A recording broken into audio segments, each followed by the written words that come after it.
Cañete, analista y director del blog Brújula de Mercados. ¿Qué tal? Muy buenas tardes. Buenas tardes, Javier, ¿cómo estáis? Bueno, una sesión que tenemos la de hoy sin muchos avances por la renta variable de uno y otro lado del Atlántico y con HSBC en su último informe, ese de perspectivas a medio año, avanzando ya una recesión en Estados Unidos y un arrastre al que podría haberse abocado Europa. Sí, sin duda, sin duda. No es sorprendente. Está en la línea justo de lo que llevamos prediciendo los últimos meses. Hay 1000 factores macroeconómicos que pueden impulsar esto. El más sencillo, el más simplista, es el incremento de tasa de interés, ejerce presión sobre los flujos de liquidez, encarece el precio del dinero y cuando el precio del dinero se encarece, la economía tiende a ajustarse cayendo los flujos de inversión, que es algo que ha ocurrido en Europa, que es algo que ha ocurrido también en Estados Unidos. Y cuando caen los flujos de inversión, cae la producción futura y aumenta el paro. Así que todo esto es una relación lógica que debería ocurrir. En cuanto a mercado, hemos visto una semana pasada anterior justo en negativo. Hemos arrancado esta semana en negativo también y estamos viendo una sesión que trata de recuperar algo del territorio perdido a nivel de precios durante la semana pasada y durante la sesión de ayer, pero que deja patrones bastante feos a nivel gráfico. Tenemos, por ejemplo, en el caso del mercado alemán, con un cruce de medias de 250 sobre 200, con un patrón que claramente ha cedido 3 impulsos alcistas cada vez más lentos, cada vez más débiles. En el caso del mercado español, triples techos que han quedado definidos. He publicado todos estos gráficos durante los inicios de la semana anterior y de momento nada parece indicar que esos patrones se queden descartados o alejados. Así que deja un escenario bastante bajista en los próximos días. Veremos si es erróneo, si la interpretación es errónea, o si los próximos días se cumple y continúa esa debilidad de precio, que lo que haría sería catapultarlo, porque lo único que vemos es que si estas pautas bajistas y el escenario general no mejora, lo que se produce generalmente es una aceleración de la venta. Es decir, si las ventas que se han producido en la semana anterior empujaban a ciertos niveles, lo que nos faltaría ahora es un escenario en el que se confirma que entran ventas y caen con mayor rapidez los precios en Europa y por ende también en Estados Unidos, porque todo se inicia, radica realmente en Wall Street, en la mayor bolsa del mundo con mayor diferencia, que es la que tiene que marcar el ritmo, claro. ¿Y tendrían sentido esas perspectivas de Morgan Stanley justo publicadas este pasado lunes que hablaban de un S&P en los 3.900 a final de año?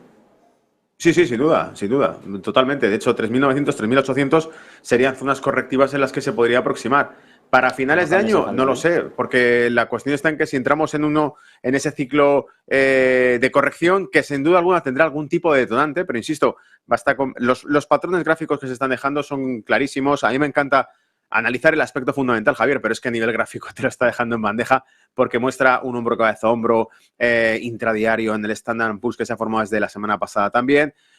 Las correcciones te muestran probablemente bajadas que van hacia los 4.300 puntos en el Standard & Poor's, pero que sin duda alguna con las siguientes caídas podría llevarnos a 4.150 puntos y por supuesto creo que objetivos son 3.800, incluso 3.600 si me pongo a dilatar un poco el movimiento correctivo y tampoco sería nada fuera de lo normal porque el escenario que estamos viendo por lógica debería ser este, es decir, la subida de tipos de interés se ha hecho más rápido que nunca. En la época reciente hemos visto precisamente que las subidas de tipos de interés que pasaban del 5% de interés referencial en Estados Unidos nos trajeron las .com, nos trajeron la de 2008 y estamos en la época presente por encima de ese 5%. La pregunta del millón es ¿cuál va a ser el roto que se produzca ahora? ¿Por qué sector va a saltar este roto? Probablemente por el sector de deuda corporativa y este tipo de cuestiones que serán los primeros que empiezan a sufrirlo, como ya lo vimos con el tema bancario, que no dejaba de ser deuda corporativa a través de Silicon Valley Bank, del sector tecnológico, etcétera.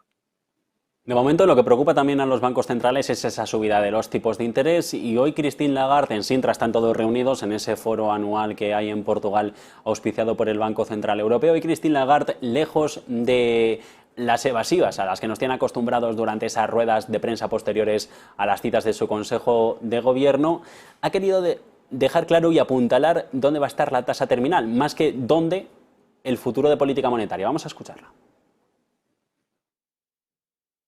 Under these conditions, it is unlikely that in the near future, the central bank will be able to state with full confidence that the peak rates have indeed been reached. And this is why our policy needs to be decided meeting by meeting and has to remain data dependent. Improbable que esa tasa terminal, donde se topen ya las subidas de tipos después de esos 400 puntos básicos de incremento que hemos tenido en el último año. Dice que es improbable que el tipo terminal se alcance en un futuro cercano y se abre la puerta a más subidas de tipos, ya no solo 25 en julio, posibles a lo mejor 25 en septiembre, sino más allá, o al menos no deja muy clara la hoja de ruta, Lagarde. No, deja abierta la puerta a que dato a dato, según se vaya analizando, iremos viendo qué hacemos. Es decir, esto siempre lo dejan abierto, con la cuestión de que su postura es endurecer la política monetaria y seguir subiendo los tipos de interés. Me recuerda a mí mucho a las palabras que dijo Jerome Powell hace 10 días, ¿no? Cuando dijo aquello de que no se prevé que en los próximos 2 años al menos se toquen a la baja los tipos de interés. Descartaba por completo que este escenario fuese a llegar y ella ha dicho algo muy similar. Lo que pasa es que, insisto, dejan siempre la puerta abierta en que analizarán la situación en cada momento. Esto quiere decir que, en realidad, lo que están diciendo es que si fuese necesario para el mercado financiero, es decir, si ven, en el caso de la Reserva Federal es Wall Street, si ven que la banca de inversión más pesada tiene problemas o que no ha colocado sus activos o que pone en riesgo la política monetaria, los activos financieros que tiene en cartera la banca de inversión, que no tenga ninguna duda nadie, van a elegir primero salvar la banca de inversión que salvar la economía o el poder adquisitivo del dólar o del ciudadano. Y en este caso yo creo que va a ir por la misma historia. Dejan la puerta abierta que si por alguna razón hay problemas de liquidez bancaria para el sector bancario en Europa,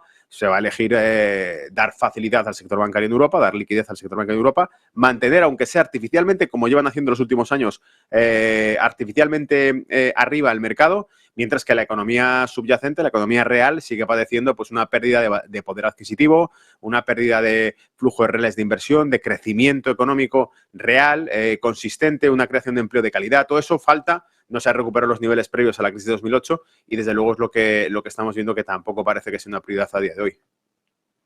En cualquier caso, lo que parece que no mantiene las tendencias alcistas, al menos en Wall Street, es la tecnología. Aquí podemos hablar de un final de rally después de esas revitalizaciones que hemos visto en los títulos de Nvidia o de Apple en las últimas semanas, en el último mes más o menos, con ese desarrollo de la inteligencia artificial y esos nuevos anuncios de sentar las bases, vamos a decir, de la tecnología del futuro. No lo creo, no creo que sea. En todo caso, creo que el sector que más tirón tiene y ha podido dar es el sector tecnológico. Incluso cuando terminó el tema de la pandemia, especulamos con que se habían beneficiado muchísimo de los cierres de las economías tradicionales, de sectores en los que era necesaria la movilidad ciudadana, era necesario el transporte, era necesaria la actividad física, mientras que el sector tecnológico se podía valer de ese trabajo remoto. En este caso, incluso, no veo tendencia de que eso vaya a cambiar. El tema que sí puede influir es lo que tú comentabas, Javier.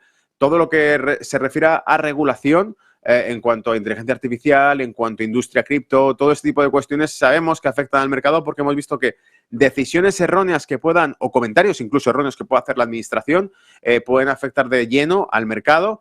Pero en este caso yo creo que la lección está clara. Dudo muchísimo, por mucho que estemos viendo palos de ciego o pasos en falso desde el punto de vista regulatorio que afectan al sector tecnológico, estoy seguro que Estados Unidos es prácticamente la cuna de muchísimos proyectos de investigación y de desarrollo tecnológico. Es prácticamente la tecnología occidente lo que está ahí en juego y sin duda alguna es demasiada responsabilidad como para que cometan cualquier tipo de error. Así que probablemente veamos un marco regulatorio propicio para este tipo de cuestiones que tardan en llegar porque sabemos que hay otros países que van muy por delante de esto, pero que claro, son países con mucho menor peso en la economía global, con mucho menor influencia en el mercado de capitales. En el momento en que Estados Unidos tenga un guión preparado y lo lance, el dinero está ahí para poder hacerlo. No solamente el dinero, la red de contactos, la red clientelar que tiene creada Estados Unidos para todo Occidente, significa que lo que haga Estados Unidos lo va a implementar e implantar Europa sí o sí. Y todo esto tiene implicaciones, incluso te diría,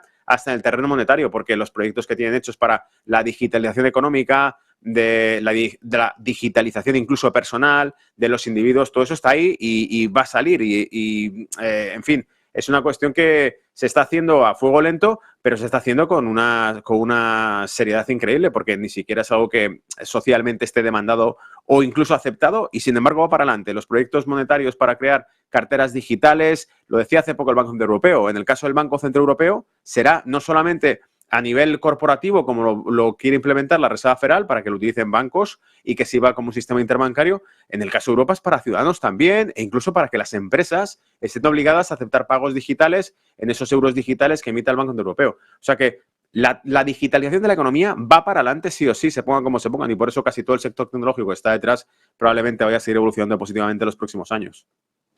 Y en el caso de los automóviles, hemos asistido hoy a esa declaración en bancarrota de Armstrong Motors en Estados Unidos, esa demanda también que ha interpuesto contra Foxconn, contra el desarrollador de microchips chino por fraude, y también se habla de dos posibles colapsos más de otras dos compañías de automovilísticas eléctricas, concretamente de Mullen Automotive y de Canoo.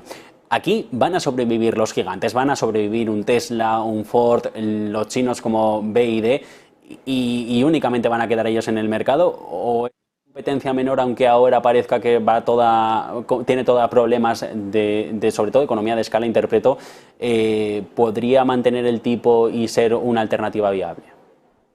Lamentablemente la percepción que tengo, yo no soy experto en el sector automovilístico, pero la percepción que tengo es que casi todos los negocios en Estados Unidos funcionan con ese favoritismo que se le brinda a las grandes empresas. Los mejores ejemplos cuando seguimos bolsa es simplemente revisar, por ejemplo, índices de baja capitalización con que tengan compañías de media o baja capitalización, van a ver siempre que tienen más problemas crediticios, más problemas de desarrollo que los que tienen las grandes compañías, que suelen estar pues muy mimadas y muy bien cuidadas por parte de la administración de Estados Unidos, sencillamente porque son el estandarte de la economía americana. Tesla sobrevivirá probablemente por encima de todas porque es un símbolo, a menos que, de nuevo, también se meta en turbulencias políticas su líder. Pero mientras eso no sea así, Tesla sigue siendo un símbolo de la economía americana, el tipo sigue siendo un showman, un emblema para la sociedad estadounidense y, por lo tanto, por eso tiene tirón y tiene futuro. Muchas veces el inversor americano invierte precisamente por, bueno, como ha ocurrido toda la vida y en todas partes. Invierte también por oídas y invierte también por la imagen que representan, no por un estudio fundamental preciso que tenga una compañía. Por eso compañías pequeñas dentro de un mismo negocio, aunque inicialmente puedan tener proyectos mucho más prometedores o rompedores, no necesariamente son los que mejor se venden. Es decir, al final el bestseller no es el mejor libro, sino el que mejor ha sabido venderse. Y en este caso yo creo que la película es exactamente idéntica a lo mismo. Problemas de economía de escala, problemas de acceso a financiación, problemas de desarrollo, y barreras incluso políticas que se pueden encontrar entre tanto. Es muy complicado llegar a niveles como los que están los grandes y en este caso Tesla, claro. Pues pendientes de esos bestsellers de los mercados. Gonzalo Cañete, analista, director del blog Brújula de Mercados, muchas gracias por haber atendido a Negocios Televisión. Un saludo. A ti, Javier, un placer, un saludo. Nosotros, unos segundos de publicidad y seguimos.